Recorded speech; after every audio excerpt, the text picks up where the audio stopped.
So if we're going to do any innovation with putting Knob Creek on it, it needs to be in that Knob Creek family. You can't go off and have a rum punch Knob Creek. You know what I'm saying? Maybe. So who knows? if I'm around it, won't we? Wait till Freddie takes it.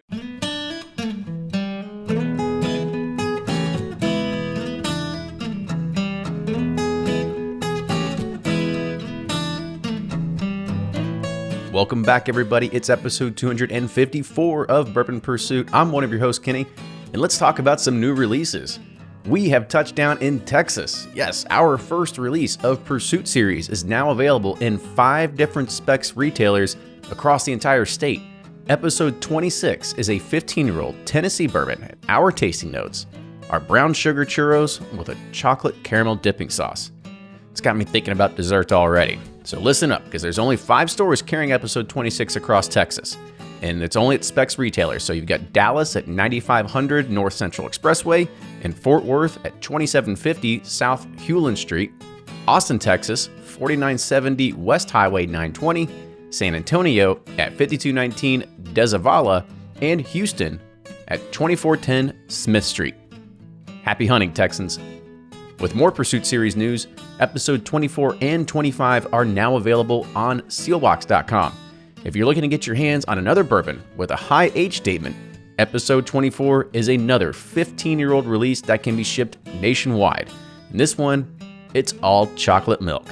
I know many of you are looking for something super unique, and we also have a wheated bourbon from Finger Lakes Distilling, which is our episode 25. Our last 2 barrels from Finger Lakes went quick, so we're excited to bring another one to you.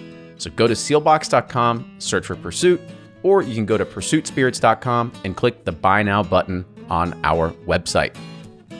We also have some other single barrel picks coming in. Our 1792 Foolproof and 2 Buffalo Trace barrels will be landing very soon. So heads up to our Patreon community and pay attention to your emails when they start rolling in. In other release news, Wild Turkey has announced that they are releasing a 17-year-old bottled and bond under the Master's Keep label. The Master's Keep Bottled and Bond will be a limited release with approximately 14,400 bottles with a suggested retail price of $175. On the train of new releases, the TTB has approved over 180,000 products over the last 12 months through April of 2020. This is about an increase of 5.1% over last year, or around 8,700 labels. In beer, there are around 42,000 products that were approved in the last 12 months, wine 120,000, and spirits 17.4 thousand. However, the one that has the biggest gainer is actually spirits, because in beer, the last 3 months there was only 10,500, which is actually 21% less than last year. In wine, there were almost 30,000 over the last 3 months, which is 22% less than last year. And then in spirits, about 4.7 thousand over the last 3 months, which is an 11.3% increase over last year. Now let's talk about some industry news. Earlier this year, the Indiana Alcohol and Tobacco Commission denied Total Wine a liquor license in the state because it does not meet the state's residency minimum requirements. Under current state law, at least 60% of a company's common stock must be owned by people who have lived in Indiana for 5 years. In true Total Wine style, the retailer promptly filed lawsuit against the agency. And based on the Supreme Court opinions on Granholm and Total Wine versus Tennessee, the district court's decision will grant the retailer's preliminary injunction prohibiting the state from enforcing its residency requirement. This is again one more domino to fall, where we will soon see more interstate commerce laws start lifting. And for today's podcast, what can you say? Sitting down with the Noes, it's always a treat. Fred and Freddie Noe, they're about as genuine and as real as it comes. In this show, it's going to take a bunch of turns. We talk about the Fred Noe Distillery, Legent, Little Book, blending, and we ask Fred Noe, and catch this one, if he's ready to retire. I think you might be shocked at his answer, and we're not going to give it away. All right, so Joe from Barrel Bourbon wants you to know that it's gotten a whole lot easier to get their unique cask-strength whiskeys from around the world. Just visit barrelbourbon.com today and click the Buy Now button. Up next, we got Fred Minnick with Above the Char, so continue to stay safe and enjoy the show. I'm Fred Minnick, and this is Above the Char. Oh, I opened my email with excitement when I saw the headline. New Weller Single Barrel. Oh boy, have we been waiting on this one. Have we known about it for so long and wanted to see that press release and see the price on it and how it would be distributed and how we could get it? Oh, I couldn't wait to read about it. It was a few paragraphs long, and, it said SRP of $49.99. Now, listen, I love Weller. Weller is probably, I think, the most successful product line in all of bourbon. You got Weller Special Reserve, allocated. Weller 107 Antique, allocated. Weller 12-year-old, allocated. Weller Full Proof, allocated. William LaRue Weller, super allocated. And every single one of those over the course of my career has had 90 points or higher from me. And they're all typically quite delicious. And those that aren't supremely delicious are better than pretty much just about everything else in their category. So it's a great line of whiskey, and Buffalo Trace does such an amazing job. Their whiskey's so good. But the fact of the matter is, as soon as that gets into stores, that SRP of $49.99 will be shot all to hell by asshole retailers who want to mark it up 400%. By flippers who go in and buy a bottle and find somebody on the internet who will pay $200-$300 for it. I know there's no easy way to do this, and I know Buffalo Trace really, really does hope that you, the bourbon fan, can be that one person who gets it for $49.99, and they think that this is the way to keep everybody engaged and hope that that price keeps them coming back for more. But we got to be realistic. These SRPs for whiskey that's so great, they're just not there. I would love to be able to pay $50 for this whiskey. I really would. But the fact of the matter is, I would be willing to pay far more. And I don't know this. And the reason I say I'd be willing to, I'd love to buy it at that SRP, don't get me wrong. But I wonder if they raise the SRP just enough to curtail the retailers from increasing it from $49.99 to $100, or if it was just enough to cut into the profit margins of a flipper. I wonder if that would stop some of it. Now, I don't know. It's all based on consumer behavior, and right now we're all acting very differently. So maybe this is the one time, because of the virus, maybe this is the one time we will actually see a suggested retail price of a Weller be just that on the shelf. And, if there's anything to good come from a pandemic, which few and far between, maybe that's at least one positive we can take out of it. No, not even that's that positive, because still we're in a friggin' pandemic and that sucks. But I do hope that you can find it on the shelf at your local retailer for $49.99. And if you do find one of those, if there's 2 bottles there, grab both of them, call me, and I'll get the other one from you. And that's this week's Above the Char. Hey, I've got some great news. I am so excited about this. While the pandemic has taken away 100% of my live events, I mean, Bourbon and Beyond, gone. All these private tastings I've had, gone. I now have a way to book me for private tastings. Go to fredminnick.topeka.live. That's fredminnick.topeka.live, and you can book me for a private tasting. I've also got a regular lecture series set up called Bourbon Revealed, the history, myths, and scams. So if you want to learn about bourbon scams, go check it out.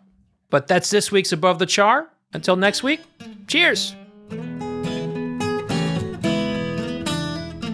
Welcome back to the episode of Bourbon Pursuit, the official podcast of bourbon. Kenny and Ryan headed down to Claremont, Kentucky today, sitting in an office that we've been familiar with before. We had an opportunity to sit with this master distiller at one previous time on the podcast, but now we got him and his son in here, the next in line, hopefully, to take over the throne. But this is also an opportunity that first time we've had one of these people on the guests or on the podcast, but you've also had a history with one of our guests as well, too. I guess you could say that. Yeah, Yeah. we played football together, basketball. Went to the same high school. I'm a little older. He's probably more mature than I am. But, I wouldn't say that. but yeah, it was good sharing some funny stories about football and stuff. So no, I'm happy to see Freddie. It's been a while. So I always forget how great the view is too when we come here. Like, I mean, do y'all ever just walk out and you're like, damn, it's just amazing. Yeah. But I go out and sit on the front porch a lot.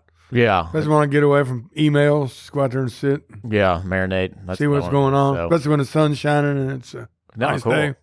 Yeah, so super you go through excited. my camera roll, you'll see a lot of photos of just random sunsets or sunrises here, just because, sometimes you come in and it just kind of takes your breath, because like you say, sometimes you take it for granted even. Oh, I know. Me, being here every day. Well, yeah, when I grew up here, you drive 245 Louisville and you don't even think twice about Bernheim Forest or anything. Now I'm looking at it. It's like, oh, it's this magical place. Go see the Giants. Go see the Giants. Go see the Giants. So you've heard their voices now. So today on the show, we have Fred and Freddie Noe, the master distiller and the in training, if you will, to be take it over there one day of Jim Beam. So fellas, again, Fred, welcome back. Freddie, glad to have you on. Glad to be back. Yeah, so glad to be here. Yeah, I kind of want to talk about that view a little bit more too, because I think it's something that it's kind of, Ryan, you kind of put it the best way. It kind of takes your breath away a little bit. It's one of those things that it might be if it's in your backyard, you don't really think about it. Even being in Louisville, everybody's like, oh, what do you think of Slugger Museum? I'm like, I probably haven't been there since I was in grade school.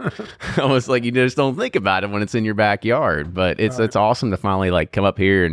And you said probably after a day, you just kind of go out there, pour yourself a glass and kick it in the rocker or something like that. Absolutely. It's a perfect spot. When they said it's going to be my office up here, I said, this is all right. This is all right. Is that your watering hole, after hours? I used to be in the basement with no windows where you couldn't see. So maybe they figured they'd kept me in jail long enough. It was time to turn me loose a little bit. Let you see the light.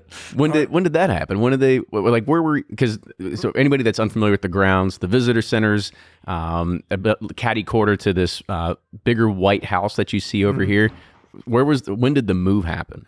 Well, in 2012, we opened the Still House, and our chief marketing officer at the time thought that I should be closer to the visitors because he saw my interaction with people just walking around. And he said, we need to get you up there closer to the folks that are coming by to see. So he said, why don't we put your office in the Beam House, which it's kind of ironic.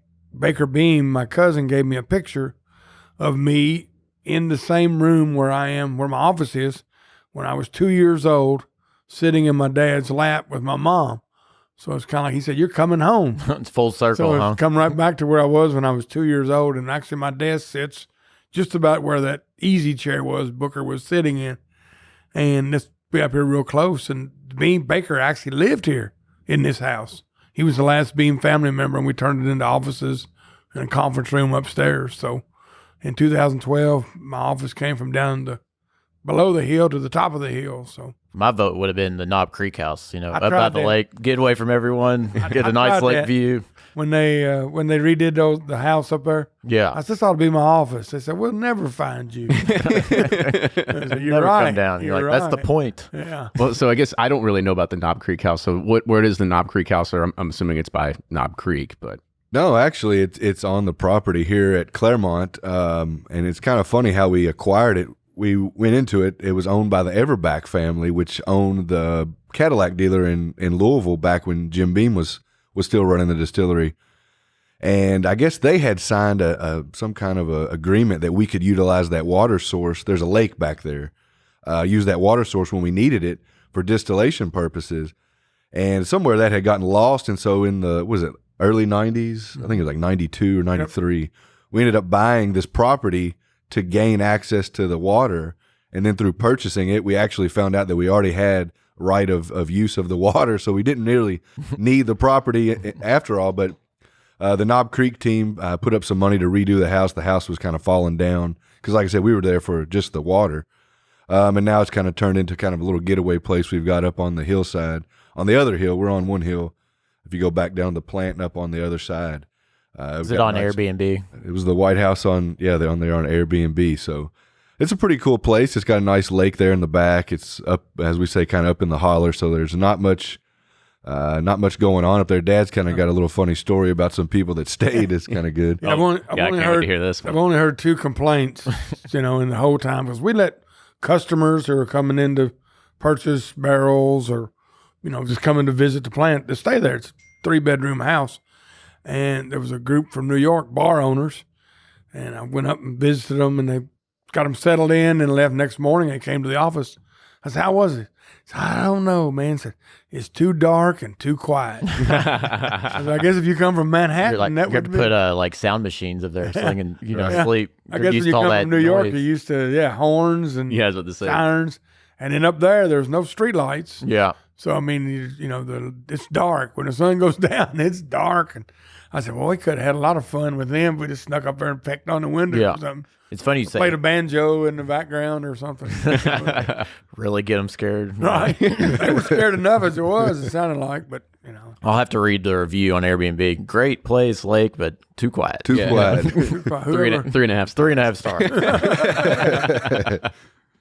So the other thing I want to talk about is the property alone. I mean, the bourbon boom is still growing. You all are still building warehouses. I mean, I used to drive by here going to Bardstown quite a bit in the past year, and you would be able to see you could see the skeleton growing outside of the warehouse. You could just see going down towards Bardstown. What are you all seeing right now with the growth in regards of like, are you able to still acquire more property around you, or is it just kind of like, hey, we just got to make use of what we have right now? well, we're making use of what we have, but we're always looking. With Burnham Forest being our neighbor, we're kind of, there's no way we're going to put warehouses over there, but we're looking for adjoining property if we can find any for possible growth in the future. Mm-hmm. So it's Problem is, there's no flat ground here. No. Really. it takes a all lot of hillsides. excavating to get Yeah. things. I saw the, they're knocking out some limestone up there. Oh, yeah. Is that for another warehouse or? That's actually where the Fred Noe craft distillery is going to go. Oh, okay, cool. The new distillery is going to be going there. We're getting some dirt work moving. But, his point of Burnham, actually, they bought some land behind us here as well. So we're kind of surrounded on 2 sides by Burnham, which, all their conservation work. So it's great for us for our watershed to be able to have such great neighbors. But it does from time to time kind of, with no, there's just no land really available around us. It's all kind of, bought up, or housing has kind of come around a little bit as well. But luckily we do have a little bit of space at Boston where we can continue to put some new warehouses. So all is good for now at Beam. We'll see how it goes in the future, because, land is a very valuable commodity if we need to keep expanding warehouses. I know it's hard, one of those things to actually plan out. If somebody owes the land, they're like, okay, now we're making them pay top dollar, or something like that, right? Yeah. Oh yeah, especially when they hear we want it. Yeah, like nobody cared about this stuff for Yeah. 20 years. Now they want this land. Well, it is funny. Even, we talk about the price of land around here, and we're like, oh man. But then people in California, New York, they're like, what? You pay what for what? Yeah.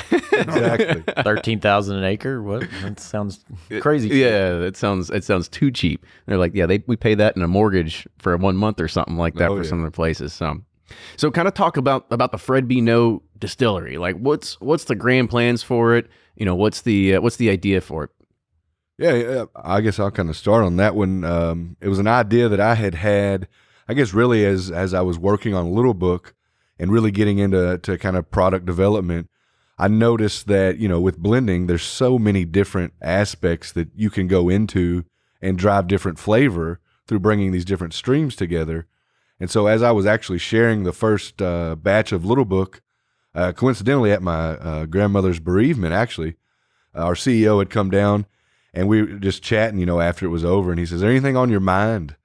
And I said, I'd really like to have a small distillery where we could do some experimentation, whether it be through mash bill, through operating parameters, different barrelings, things like that on a smaller scale. And so I let him taste Little Book as kind of a teaser there to say, hey, this is kind of some of the things we could maybe come up with. And so that's kind of how it got going. And it's kind of evolved over time, as it's been probably about a 4-year process of us getting kind of locked into where we want it, down there at the bottom of the hill now.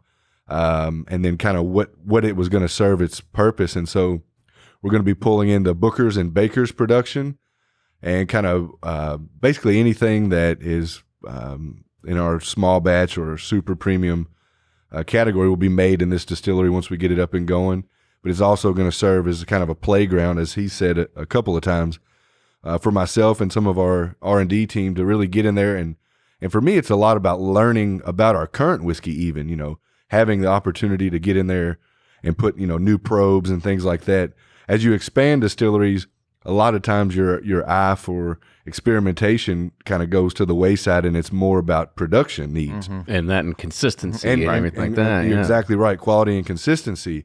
And so being able to kind of step back, almost kind of start at a smaller scale, and be inefficient on purpose to where we can actually it makes learn. it easier to screw up. That's right. And, You're exactly and fail right. forward. And that's kind of how I pitched it as we kind of got into some of the meetings was, hey, I could make some of these adjustments in the distillery today, but when you all get a phone call and see the amount of gallons that I've, made an adjustment just to see what would happen, whether it be a good or a bad thing, I don't know that's sorry, the amount this of- one right. didn't quite turn out right. We're going to have to scrap it. What? Right. Exactly. So Right.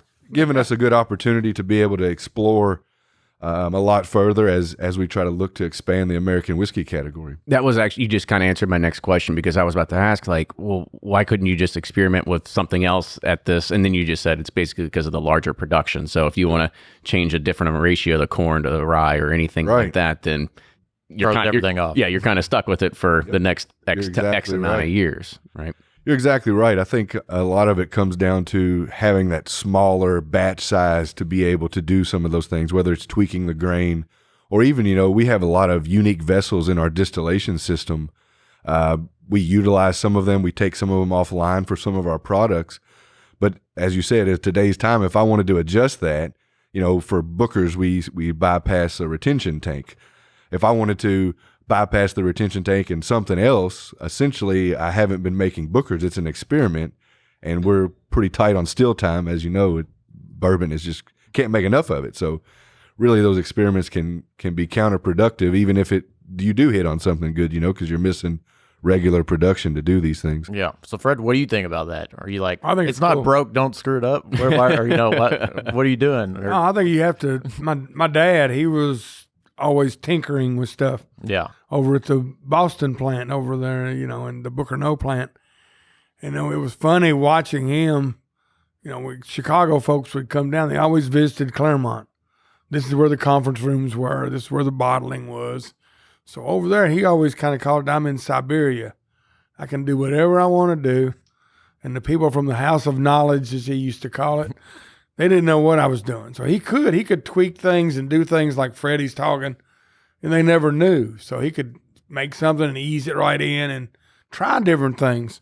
And nobody, ever knew. But now everything is so allocated, and still time is so tight because, in the 70s, they shut the Boston plant down. So, they didn't really need the liquid as much as we do today. Mm-hmm. Every hour is money, big time. Because we need whatever we're making there. Now, Freddie can play and do some stuff, and that's when he took the ball and ran with it. There's a lot of people been trying to get this craft distillery for several years, but when he brought it up to Matt Shattuck, our former CEO, Matt jumped on it immediately. Then he goes back to, as I called it, the House of Knowledge, and said, we would like to do this. And all of a sudden, all this interest became, okay, we're going to do it, So, Freddie, where did you get the interest for blended whiskeys? What was that? What drew you to that? It's kind of crazy. I've thought about it probably over 1,000 times of like when it came to me. I don't remember talking about it in high school. No, I don't either. I was going to ask you, do you No, we're remember? us- blending, but it wasn't. No, We it's won't talk blended about for that. sure. Yeah, we won't talk about that. Blended with some other things. That's right. Mixer you put What- with it. Whatever you can find at the time. Right. Yeah. No, I guess in reality, just through learning in the distillery, I don't recall if it was even before I came to the distillery, but I know I had an internship right as I was probably about a year and a half before I was finishing up college, where I went around to each department in the distillery or in the facility, not just the distillery there, bottling and everything, shipping. And it was kind of during that time that the idea came to me because, I had it beat in my head. We use corn, rye, and malted barley for Jim Beam. So from a very young kid, I knew those three grains were what made the liquid of Jim Beam. But so as I got into distilling and learning, it just kind of took me to, if you took corn whiskey, rye whiskey, and malt whiskey, individually and then blended them to those mash bill percentages, my thoughts were at 4 years old, would it taste like Jim Beam, or would it taste like something not even close to bourbon, even though you're utilizing the same grains? And so really that's where it kind of started. Interesting. And so at the end of that internship, I went back to school. I just remember thinking about that and thinking, I'm not going to ask anybody this question so I don't feel like a dumbass. Because I didn't know, I mean, I was like, is this a stupid question? That's a fair question. Hell, I wouldn't know. Right. So I got a chance later to do an internship with our R&D team, and really it was about me getting in there and learning their processes and how they affect our day-to-day business.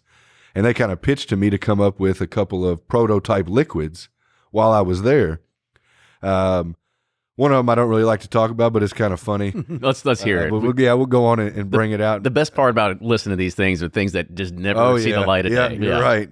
So I tell it from time to time, but not too much. But so they said, we want you to, before you go back to the plant, want you to kind of act as a R&D product developer and pitch to us 2 different prototype liquids. And they gave me a couple of rules. One of them could be a bourbon or a whiskey, and the other one could not be. So I couldn't just do 2, I couldn't just go get a 6-year-old and a 9-year-old and say, oh, this is 2 new whiskeys that aren't out on the market. Right. And then one of them, because I had been working with flavoring, we at Pinnacle Vodka was very popular at that time, so we were working on a lot of different flavors in that aspect. So a lot of my time was working with them as well, learning what they do. So they had pitched it as one of them could be a bourbon, one of them couldn't, and that one of them needed to have some type of flavoring to it. So I went to work on... Which also makes sense because even like the apple and everything like that, I mean, they're very popular drinks out there for a lot of the consumers. Absolutely. So I, me being me, I guess I wanted to knock out both of those rules on one so I could focus on the other and do exactly what I wanted. Fred, is this just another shortcut that he's just taken? Is that what this is? He tends to get to the good solution very quickly. There you go. He's not going to take a long road. If there's a short road, he's going to take it, that's good. He was much like his grandfather. I see a lot of Booker in Freddie. It's amazing. So, as a kid, I liked Hawaiian Punch Juicy Red Juice. Oh, I think everybody loved right. that. Who didn't? Yeah. But so I thought, we go to the beach every year for vacation. I thought if I could develop a liquid that I could just sip on the rocks, or even if you just put it in a cooler and chilled it and just drank it neat. I like fruity cocktails on the beach from time to time. It's nice and warm out. So I thought I'm going to create this. I called it rum punch, and it was going to be juicy red juice flavored rum. Man, I thought you were going to say push up or something. Close, but not quite. That's a Howardstown drink. Yeah, yeah. So I went to work on that. My dad was there. This is where it was interesting. So as I'm getting ready to do my presentation, they're like, oh, we invited your dad and I think even the plant manager to come see your presentation because I was presenting this. And I was like, great. Not only did I work on something with flavors and kind of rum, they invited my dad to taste these damn things. But so that one wasn't very good. It didn't taste anything like Hawaiian Punch, Juicy Red Juice. And I don't know that anybody's even sipped. I've still got the sample bottle at home. I don't know if anybody's even tried it since I made it. What did it turn out to be? Like, what did it actually taste like? It didn't taste, it kind of tasted like fruit punch a little bit.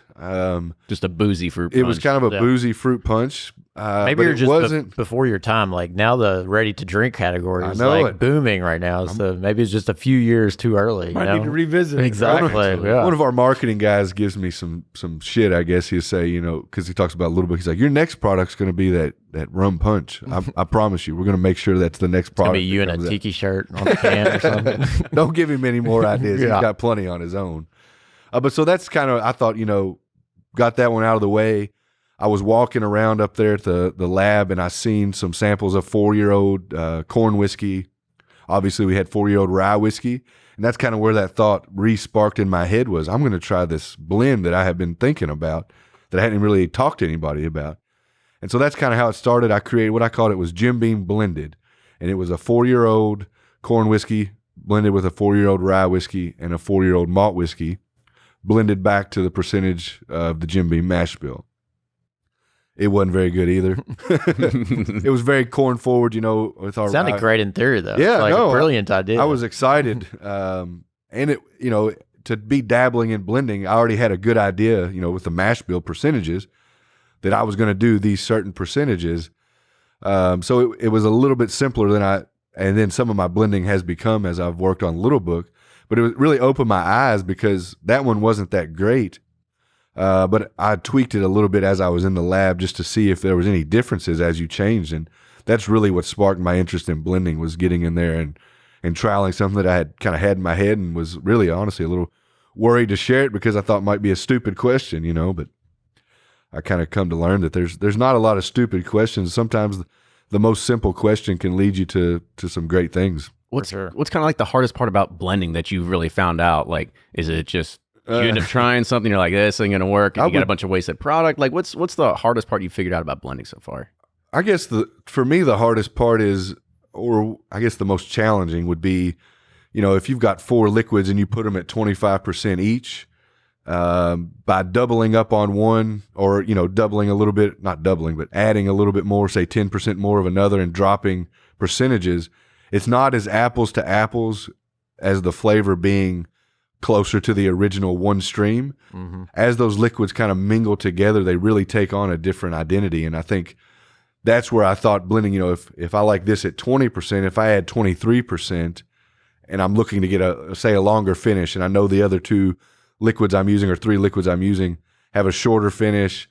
Sometimes you think by adding more of the one that is giving the attributes you think, it actually throws the whole blend out of balance and has negative aspects of it. The one good thing is you get to taste a lot of samples, and when you're blending, as I say, with straight whiskeys or straight spirits that are phenomenal on their own, it's kind of hard to say that it's a bad blend. It's just maybe not the exact direction you want to go.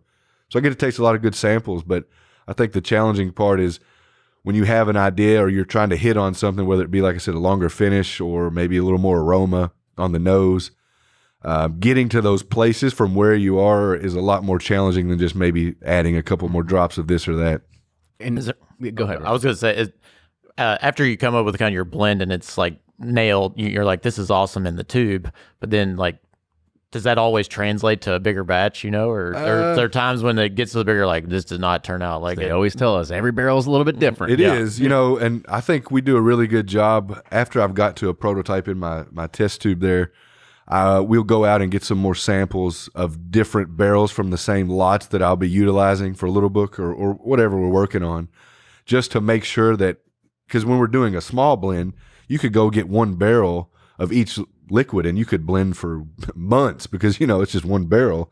It's a lot of liquid there and you're only blending in a lot of times maybe 350 ml sizes. So there's a lot of whiskey. So going back and then picking different barrels from that same area or same date that it was distilled, just to make sure it's hitting those profiles. So before I finalize, we make sure that the liquids are going to be very similar. And then, of course, at the end, when we're dumping for bottling, knock on wood, it hasn't happened yet, but for the first 3 Little Books, each of them was very similar and aligned with the profile that I was looking for. But we'll see how that continues to go, because we do keep reserve barrels. I never try to use every single barrel, because if you want to make a little tweak and you've already dumped every barrel, you're kind of pigeonholed there. So hopefully, like I said, knock on wood, that our process continues to go as it does. But as you said, every barrel is a little bit different, no matter if they're side by side or in totally different warehouses. So that's kind of where the art comes into it a lot. For sure. And so, Fred, part of this is, what was your kind of like past blending experience? I mean, have you tried to recreate something that Freddie's doing here? Or have you been focused on like production, operation, and stuff like that, rather than sitting here and saying like, okay, well, let's start blending a lot of different products to see if we can make something new? Well, we mingled a lot. It's funny. We don't blend, we mingle. When Freddie got into the blending, that was always a curse word in bourbon country. That's true. Yeah. Until actually Little Book. He really crossed the path that got people thinking about blending in bourbon, because, when you say blended in this state, you start thinking about grain neutral spirits and colors and flavors, which that's not bourbon. But when we had the Suntory acquisition, I was tasked, and it was actually after Freddie had done his first version of Little Book, to work with Sinji, the chief blender from Suntory, to bring East and West together. So we actually blended and created the product Legent, which it was essentially he was doing the same thing Dad did. We're finishing bourbon in secondary barrels and then taking those fluids and putting them together. So that's where I kind of dipped my toes in the blending, but we were tasked with this from the CEO of Suntory, and that's what they wanted us to do, to bring the two cultures together. And it was a learning experience for me. First, we had to learn to be able to understand each other. Our accents are very, very different. Did you have a translator between you two? No, we used our eyes when we tasted. You could look at each other's eyes and tell. He speaks much better English than I do Japanese. Oh, yeah. So mostly it was Sinji trying to figure that. out what I was saying. And I didn't, sometimes when we get on conference calls, I didn't have a clue. But, I said, okay, whatever you say, Sinji. And he would send samples, and we would get together whenever he was here in the States or whenever I was in Japan. We would sit and just taste. And it was a learning experience for me, but I kind of saw what Freddie did with his little book, because the variant, just a little bit more of this and a little bit less of that, can change it dramatically. Also, the mingling in the tank. Just because it tastes like this today, it doesn't mean it's going to taste like that tomorrow. Because we did the same with Legent. We would taste, and then the next day we tasted it and we said, wait a minute, it doesn't taste the same. So the mingling together after you blended the fluids. So we've got tanks that we built specially for this product down here, and it's got a slow roll agitation in it. So to mix it up, and we don't just mix it, blend it, and bottle it. We make sure it sits in this tank, and the tank never goes dry.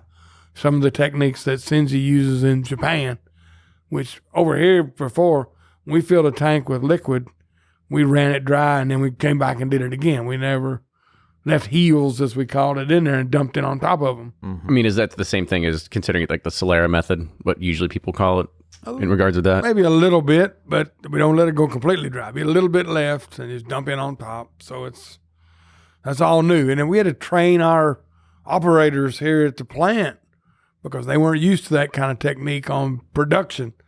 So it was a learning curve for all of us here in Kentucky. And I know it was a learning curve for Sinji in Japan because he'd never played with bourbons before.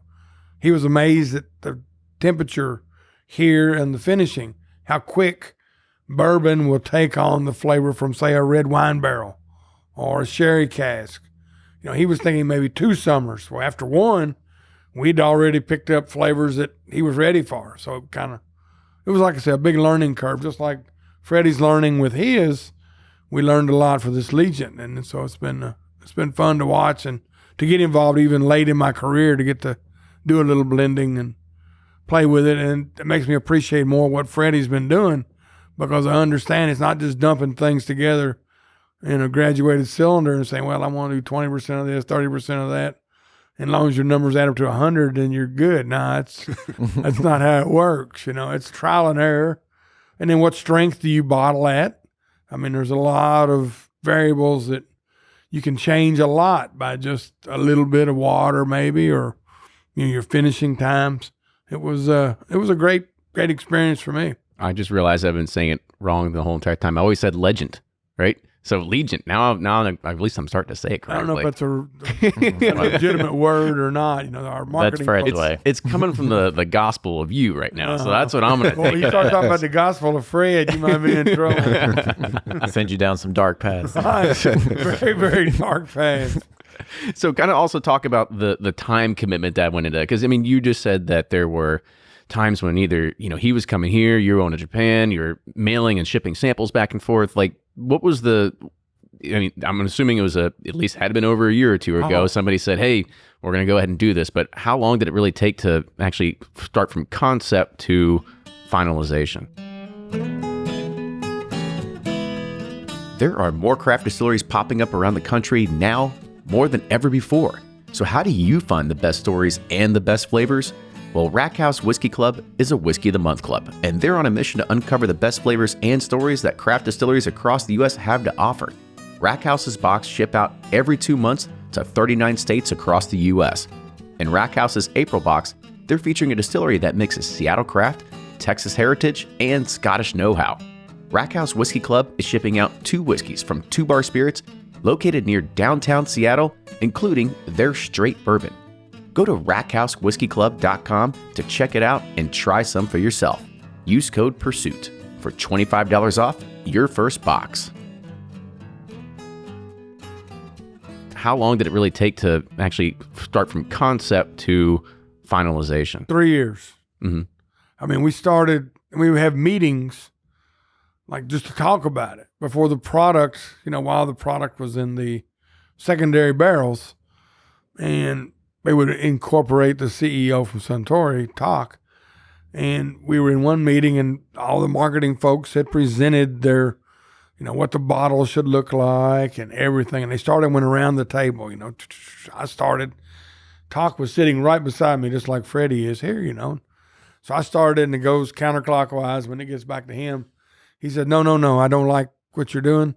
It's all about my new friend, Fred. And he patted me on the back. So all the work, probably 8 months of work that the whole team had done, pretty much watered up, throw it in the garbage, and let's start over. They were making it more of a Japanese forward. They wanted to put Japanese writing and stuff on the bottle. No. This is about Fred and Shinji coming together. It's not all about Japan. So all of their techniques, and it was kind of wild to watch the faces when all this hard work gone out the window. I sat there and I said, did you all know that was coming? No. Well, I mean, it makes sense, right? I mean, Right. we talk about just the bourbon and then the American whiskey category alone, and just having the name bourbon next to it, people are like, oh, they gravitate to it.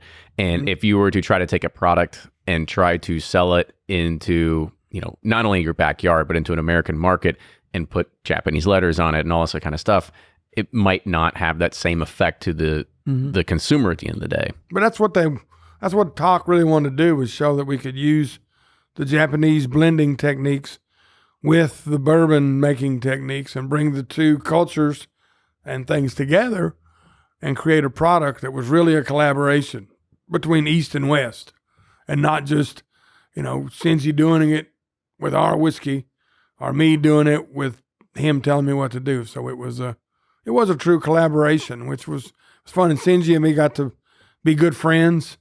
And now when we get together, we laugh we were in London together.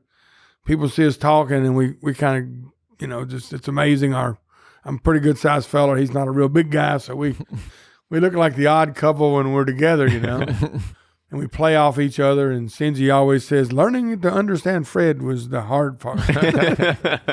I'm sure it was for him. Yeah. But we tasted a lot of different bourbons, and it was, he learned a lot about bourbon. Where'd you find disagreements on the two different mindsets or two methodologies? The disagreement wasn't really a disagreement. It was like we both tended to like the same thing. And I think Shinji going into it, I think he thought that dark color meant higher quality bourbon. And we quickly showed, well, maybe too much wood, because we were using different woods, and Freddie was involved in a lot of that tasting. He exposed us to a couple of different barrels that really changed the whiskey quickly to a place that we didn't want to go with. What's that Japanese Oyama? Mizunara. Yeah, Mizunara. Yeah. We didn't get it. Yeah, we didn't get into chance to that, play with Yeah, those. that's the Bainbridge guys. They Right. do the Mizunara barrels. Yeah. Yeah, I got to taste some of that with Dad, and like Spanish oak, it adds a lot of color very quickly because of the breakdown of the wood sugars. But it tends to also, if you continue to let it sit there, it continues to a place where it is way too much oak, way too much wood influence. You have a beautiful color in a shorter amount of time, but the flavor never matches up with the color that you would expect from a bourbon that's that color. What kind of timeline is that? Like 6 weeks. You can get Oh, wow. quite a bit. Depending on, if obviously it also depends on placement in warehouse or climate. If you did it in the winter, it'd be a little bit different than in the summer. But yeah, I think it was 6 to 8 weeks we were looking at where it really was picking up a lot of color and picking up a lot of flavor as well. Almost too much wood influence versus, because you spend a lot of time in the distillery making a mash bill or trying to perfect the distillation process. And when you get it into the warehouse, a lot of that flavor, 65 to 70% of it, could be coming from that barrel. but you don't want to ever lose full sight of what you create in the distillery, because what you start in the distillery, I kind of call that the locks, and the warehouse is the key that kind of unlocks the flavor that you've created with the, you know, the esterification and the barrels and things like that. So making sure you don't lose touch of kind of what your base spirit is one thing we kind of focus on. And with that Spanish oak, you could just see it adds a lot of color, but it's not really tracking to the same flavor, you know. But as a blending aspect, it could definitely be utilized, because you're picking up different flavors, and maybe in a smaller quantity, it can shine bright in a blend. You know, as we start talking about barrels a little bit, one thing that kind of takes me back and makes me have another question was, you know, with the new kind of like micro or craft distillery that you're going to be coming up, you know, it's just distilling is what you're talking about.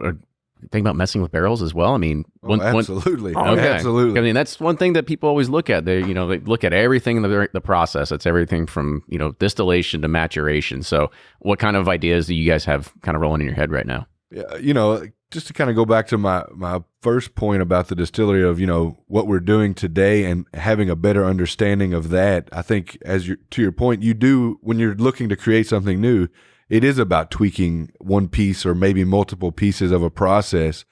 So to your point, it can start in the distillery, or it could solely be just in the barrel. You know, how long the wood seasons, you know, does it season through 1 year or 2 years? You know, that stuff greatly affects some of the flavors that develop in a barrel. We've got a great partnership with Independent Stave. We've been buying barrels from them for almost 80 years or more than that, maybe. They've been in business 100 years. Right. So, you know, we've had a great relationship with them, and I've got a good relationship. I don't know if you know him, Andrew Wybrink from there. Him and I are very close. We have lunch probably once a month, or at least chat, and anything he's working on, we'll talk. I'll share some whiskey. And so we've really already got some barrel experiments laid down. It's about learning from them to see what's the base difference from what we're doing on a daily basis. And then is there something that we maybe want to amplify or change to try to create different flavors? So barreling will be a huge part of it, because it kind of adds that exponential mark to what you can do in the distillery once you change. Even that, just as simple as we use a number 4 char on all of our products that are on the market. What happens if you drop that to a 3 char? You know, it does add a different flavor to the whiskey. So there's just thousands of things. The data on those things is insane. Like, I've seen some reports they do for, you know, just barrels they give to certain distilleries just to like try, and then you get like a 40-page report like of all the different compounds and flavors that are coming out of it. Absolutely. What do you think of that, Fred? Like, are you like, it's wood like, we don't need that data. We just go pick some good barrels. Well, that's the way it was when Dad was doing it. You know, they were so much set on the same. Dad was all about consistency. But today, people want different flavors. They want different products. They just want the same thing every time. So the experimentation that Freddie's doing with the guys from Independent Stave, you know, they want to unlock things in their barrels, and we'll work with them. And so we've got distillate that we know is good going in, and we got a lot of warehouses with different areas you can put them, and to see what happens. And down the road, we could both learn stuff. Maybe we can help them in their barrel production. Definitely help us on products we're trying to achieve. Because when you go into it, it's kind of a crapshoot. You think things are going to be this way, and you can go to them and say, well, we would like to have, say, more vanilla forward. Well, they can work on that barrel, and they're toasting and charring and flash chars. They can bring more of those flavors out of the wood. So you can kind of dial in what you hope, but still until you put the barrel in that warehouse and let it sit. I mean, all the, you know, these, you put little bottle samples and bottle soaks and all this stuff. I was about to say, I forgot what I had for lunch yesterday, much less to try to figure out like what we put in the barrel 5 years ago to know what this could potentially be. Long Excel spreadsheet. Yeah. Right. A lot of different tabs. Oh, yeah. A lot of tasting and smelling and remembering. And because you do it every year. You'll say, well, this was this year. Now, next year, where does it go? Is it going in the direction you want, or is it starting to deviate? And a lot of that comes from where you put it in the house, even what house it's in. You know, these warehouses, every one of them's not the same. Airflow, all the things that come into it. There's microclimates inside of each one. Dad had a couple that he liked more than others that were built by Jim Beam. You know, and now we're still digging around looking. We can't put it all in one spot. So we're, always looking to tweak and try to do better things, and always looking for good stuff. Yeah, I kind of want to talk about a little bit of that too, is as you start thinking of new products and new extensions, because even last year you had Legent. Am I saying it correctly anymore? Right. Then you had Quarter Oak. You had a few releases of Little Book. And, from a consumer standpoint, everybody's like, oh, it's just like always something new. It feels like there's always something new. Are you all happy with doing that? Would you like to say like, I really want to focus on the consistency side, making sure that Booker's is always solid every single time? Like, kind of give your thoughts on it. Well, we do. The Booker's, we make sure and we protect, the guardrail. We have guardrails for products. And Freddie and myself are in meetings with innovation folks. And it's our job to keep them in focused, line. keep them in their lane, as you all said earlier, and Freddie's used in the meetings. Because some of these innovation folks, their job is to innovate. If you turn them loose, you don't know where this. Next thing you know, they're creating like rum punch. Yeah, you're exactly right. Or I'm in Chicago in front of, some media folks with a product rollout, and it's rum punch. And I said, what the hell are we doing? But no, we really, Booker's, we know what Dad created, and that product, the way he wanted it, and we'll always protect that legacy because he wanted his bourbon with his name to be made a certain way. We make it like Freddie said, we bypass the retention tank. We don't add any water to it at any point. Dad was not a fan of single barrel. So when they start talking about doing a single barrel version of Booker's, I've got to throw a fit, raise hell, cuss, crush Coke cans, and you've got to keep that legacy alive. Right. And he just sits back because he knows the buttons, and when they hit the button, he just kind of sits back. That's when I kind of step back from the table. I'm like, there's going to be a Coke can flying, or something's going to be going on. But I know him when he gets rolling, he's just as animated as me. And they start talking about let's do this to another product, and then he starts saying, well, what are we going to do? And he's got good arguments, and nobody can argue with him, but. You just have to protect the products that we do. Now, are we against new stuff? No. But is it still in line with, say, a Knob Creek? You talked about the Quarter Oak. Is it still a big, bold, flavored product? That's what Knob Creek's all about. So if we're going to do any innovation with putting Knob Creek on it, it needs to be in that Knob Creek family. You can't go off and have a rum punch Knob Creek. You know what I'm saying? Maybe, who knows? If I'm around, they want me. Wait till Freddie takes it. They put me in the ground, it don't matter. But, as long as I'm in the meetings. But I think that's a lot of it. You got to reel people in sometimes that's their job. They're young, a lot of them, and they're trying to make a name for themselves in our industry. And they've thought of something, and they're going to try to run. Well, okay, I don't care if you do a rum punch, but don't do it with the Knob Creek name. Yeah. Do it with something else, So that leads me to Freddie. With Little Book, is it always going to be a blended product, or? Yeah. I think Little Book has kind of become sacred to me, and it's the nickname that my grandfather gave me as a kid. It kind of pays homage to him in the fact that it will always be a barrel strength release because, touching on some things growing up, listening to Dad do tastings and Granddad do tastings, Granddaddy. Honestly, it's kind of with Dad. If someone asked him, how do you prefer us drink your whiskey? And he would say, any damn way you please, right away, because, we make whiskey to share with the world. So to me, if I was kind of stepping out of that realm, I kind of took off of that and I thought, if I'm going to do something different, I'd like to release it at cask strength. That way that it gives the consumer the opportunity to enjoy the whiskey, like literally any damn way you want to, from barrel strength all the way to, just a couple cubes of ice, a splash of water, or even, I've been on the road traveling, promoting Little Book a little bit, and a lot of liquor stores or bar owners say, we would like to make a cocktail with Little Book, but we don't know how you feel about that. And I'm like, no, I would love it. It's great to see different variations. Great cocktail starts with great ingredients. You're exactly right. And to go back to kind of my point of Granddaddy, he made Booker's uncut, unfiltered, because he said it was the way whiskey used to be. And in his eyes, the way it was meant to be.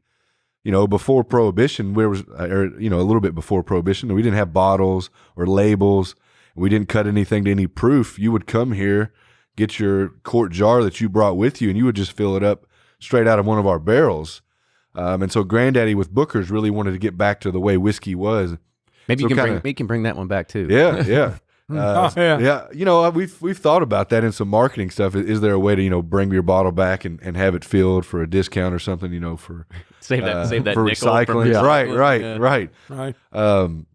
But, you know, to go back to what you touched on about maintaining consistency and quality versus new innovation, you know, he touched on it earlier. Granddad spent his entire career trying to make Jim Beam the most consistent product that he could because there were no automations. You know, a lot of the adjustments that we talk about making, whether it be bypassing retention tank, it's a manual automatic move today, meaning I have to type something in the computer. The computer recognizes that we want to bypass the retention tank. It shows up red on the screen, and then we go out there and physically make sure.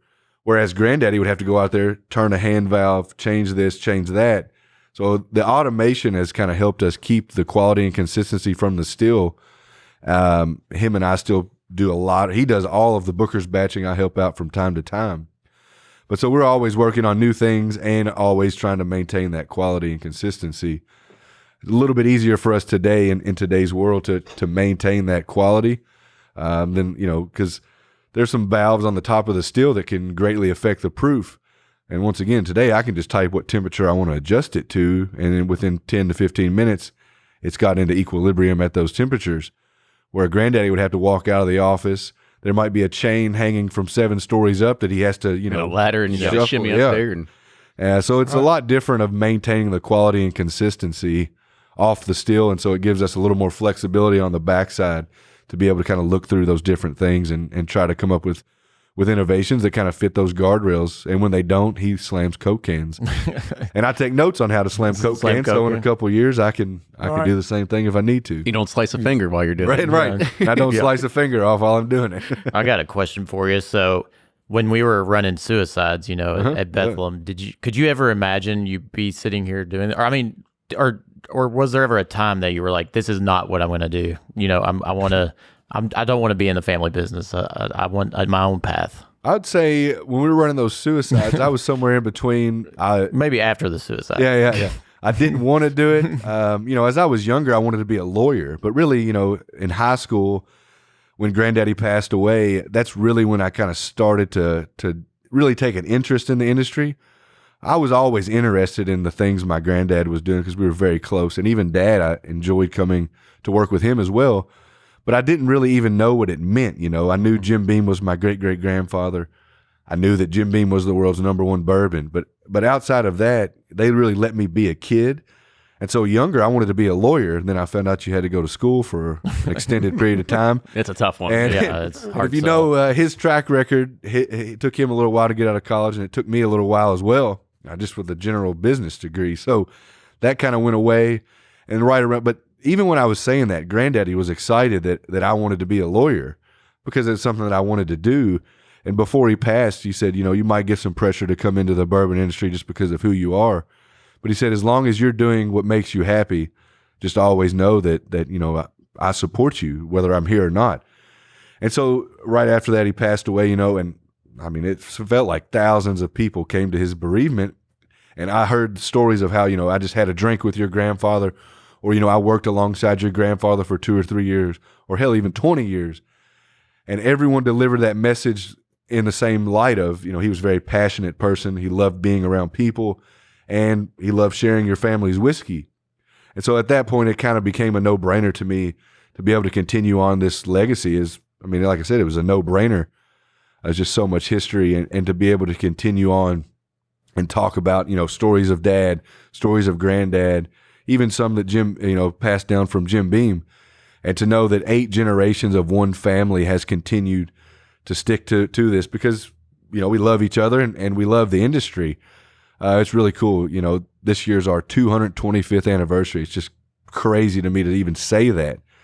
225 years, you know, it's just a lot of history there, and to be able to pass that on, hopefully to my son and daughter, either one of them, if either one of them decide to come in, or both of them, you know, it's very exciting to know that you're telling stories of your family and kind of keeping them alive.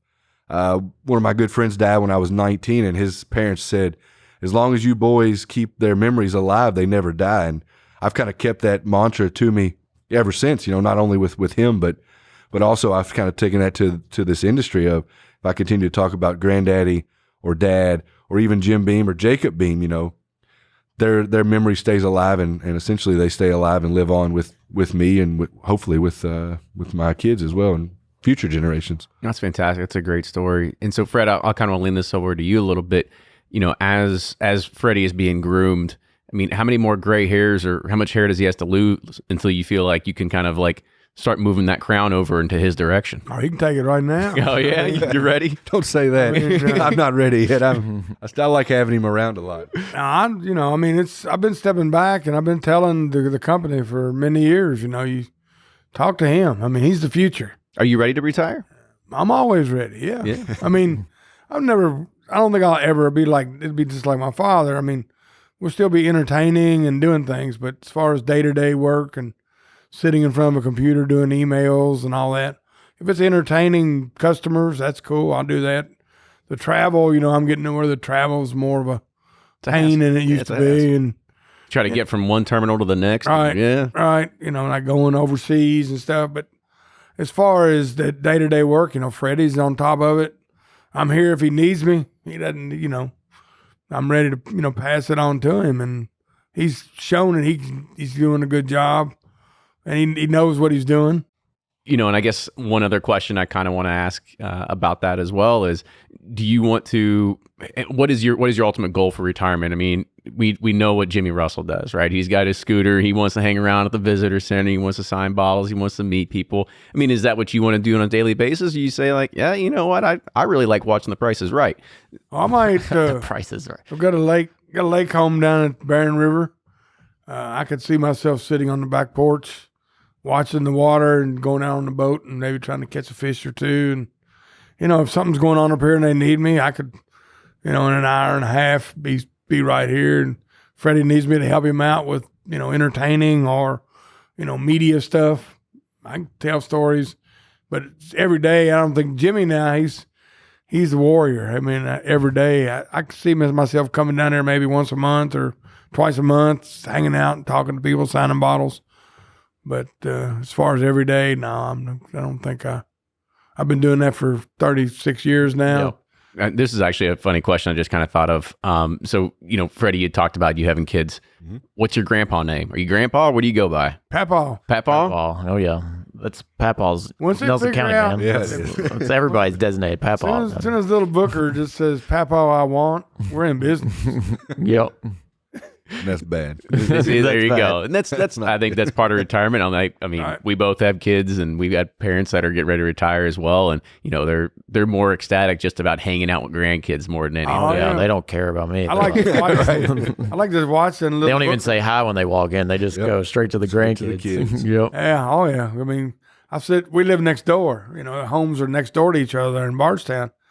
And I can be sitting out back just in the chair in the sun, and little Booker comes out and he's walking around a little bit and looking Pops in like Kramer. looking over my you know. way, and he's inquisitive little guy. And just watching him, I think, man, he's the Is he real sneaking deal. into that ham house yet? Not yet. I want to see this ham house. Yeah, I've you have to heard, come by. Man, I'm a big country ham. We got fan. some ham here. You know, we ought to have to bust some out after we get done here. Oh, for sure. Might be able to Yeah. do that. Taste. Yeah. Kind of talk about that a little bit, because I know that we had a guest on previously that kind of talked about him actually, Steve Coombs, Yeah, talking Steve's about a good buddy of ours. having a ham with you all. So kind of talk He was about talking this about ham. Sandy. Yeah. Yeah. Oh, Yeah, bomb, we've been curing hams. Well, Dad did it for years and years and years. Jim Beam did it at his house. In Bardstown, in our backyard, there is a meat house in the backyard, old brick structure, and Jim Beam cured hams there, and Dad did. And it was funny, out of the blue, Freddie said, Dad, can we cure hams like you and Granddaddy did? I said, well, sure, ain't nothing to it. You know, so we went down to Boone's Butcher Shop there in Oh, Bardstown. yeah. See? And got us some hams, and we've been doing it every year. We do about a half a dozen. Do a little experimentation and trying different things to see, and then the fun part's eating them. But you know, sometimes they turn out real good, sometimes not so good. So Boone's Butcher Shop's like the mecca for yeah. meat lovers. It's the most incredible place It ever. is. People drive hours. I mean, we were down there so we make sausage and cure our own hams. We were down there picking up some supplies, and I was watching him talk to this guy. I was like, obviously I thought this guy hadn't figured out who he was and was asking him about either industry or whatever. No, this guy was just from about an hour and a half away and just knew that he had told him he was from here. And this guy was just asking him questions about Boone's and if they drive there, what is it, about once a month? For those pork chop specials. He drove once a month, an hour and a half to come pick up all his meat. He picked up the meat for his whole family for a month or a month and a half or something like that. And drove one Saturday every month to do it. That's awesome. Curing the hams for me, I was one of my fondest memories as a kid when Granddaddy would ask me to do something with the hams because a lot of times I would just be a bystander watching. So as I got older, I was so inquisitive to get back into that because it meant a lot to me working with Granddaddy on them. And so, I don't know, what have we been doing about 8 years now, solidly, 8 or 9 years? Probably, yeah. But it's funny you bring up Steve. Steve likes bourbon and ham, and he's one of our best friends. If you you don't go anything past that instantly, he's now I'm your best friend because I love both as well. Yeah, so we enjoy talking with Steve about ham and curing hams. Time to time we invite neighbors, friends. So maybe you guys can come help us next time. Our neighbors ditched us this year. They went on vacation, so it was back to just Fred and Freddie doing it. They had to run off. So. Dude, I will be there. They're cut out. We got 2 openings. We got 2 openings right now. Yeah. I'm all for learning. I can throw some salt on some. We can do that. Yeah. Rub on it a little bit. It's we just got to teach you how to slice, Right, yeah. No, you're going to have to do a better job. Or give me a not-so-sharp knife. That could be that's no good either. I know. There's nothing more dangerous than a dull knife. And so I guess that's kind of like one of the last thing I want to kind of wrap it up with is, we all have something outside of our day jobs that kind of keeps us, I guess, sane, right? I mean, out of our day job, we look at bourbon. So bourbon is your day job. So is meat and sausage and stuff like that your kind of thing? Do you all have other kind of hobbies outside of this life? It's kind of funny, I would say ham and meat. I guess charcuterie would probably be step one because meat's a pretty generalized category there. Right. we resonate together a lot over creating sausage or hams. But a lot of it too, though. Here recently, we've been playing electric football again. I'm sure you all had that as a child or seen it.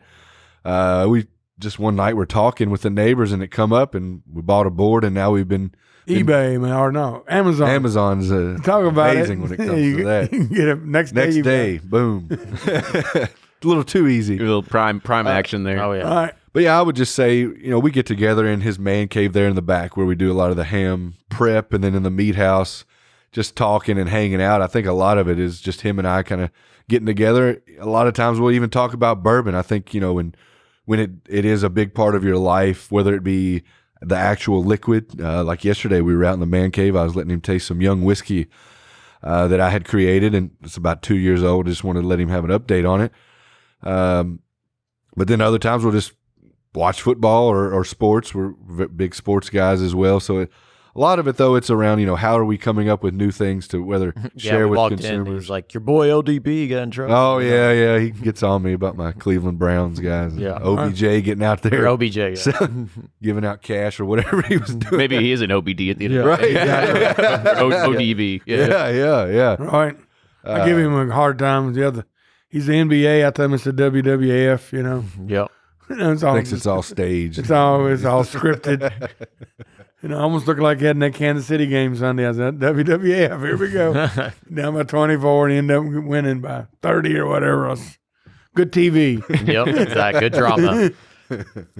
Well, awesome, fellas. I mean, it was really good opportunity to kind of, again, catch up with you, Fred, Freddie, actually have you on. And again, learn more about Little Book, especially the plans that you all have. By the way, I guess with the new operation down there, is there a time set of when the doors would finally open? Yeah, so I guess really we're looking at probably the first quarter of 2021 for actual opening. Our kind of plan, we're looking at end of 2020 as a kind of soft startup. When you've been making products on a still for long periods of time, making sure, especially for the bookers and bakers, that the quality aspect is going to be the same.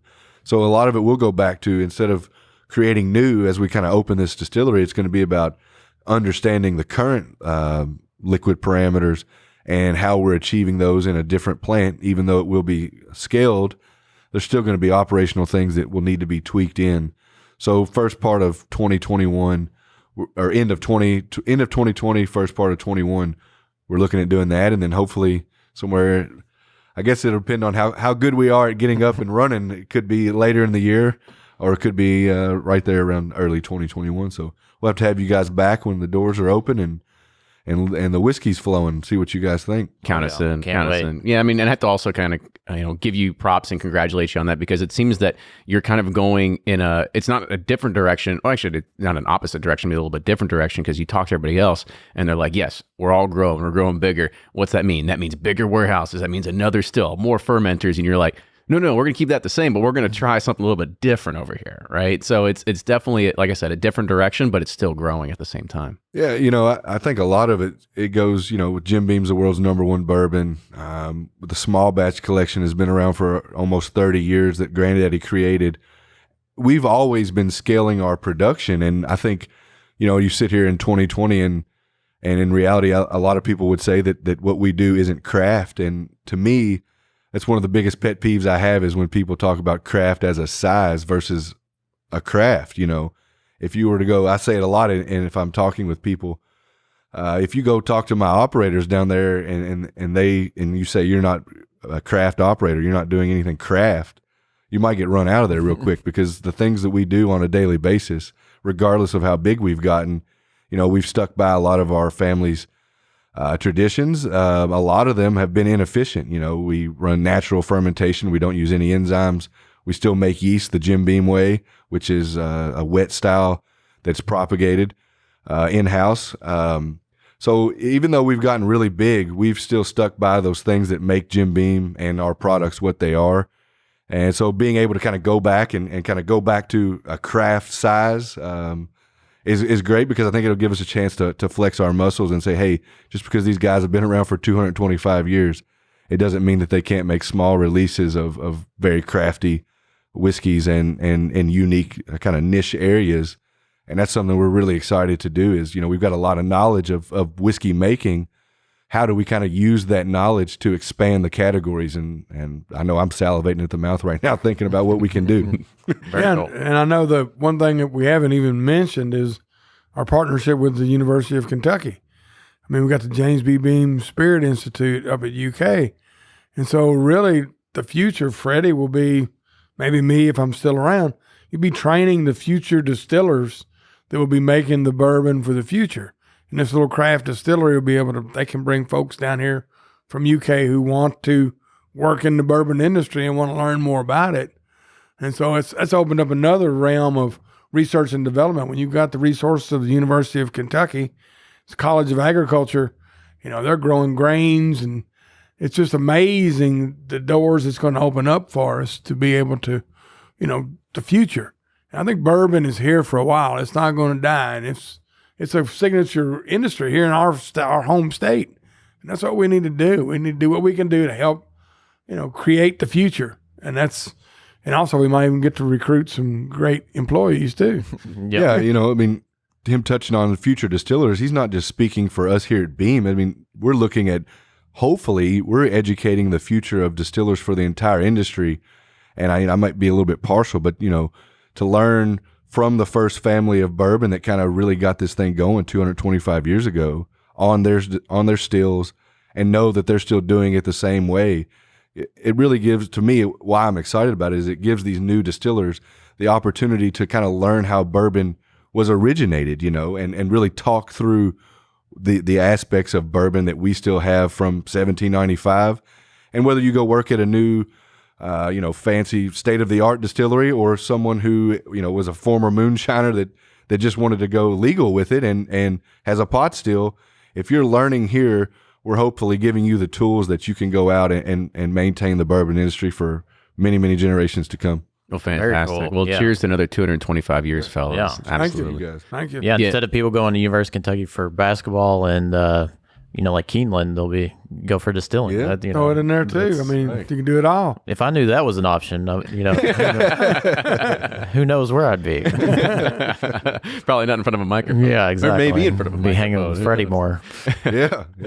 Yeah. So, gentlemen, thank you again for coming on the show today. It was a pleasure to have you on. If you see them kind of trolling around at airports somewhere, make sure you say hi and get a picture with them. I'm sure they'd appreciate it, and grab a drink with them too. So, Yeah. Come back anytime. You're always welcome, fellas. absolutely. Make sure you follow follow us on all social media, Bourbon Pursuit, Twitter, Facebook, and Instagram.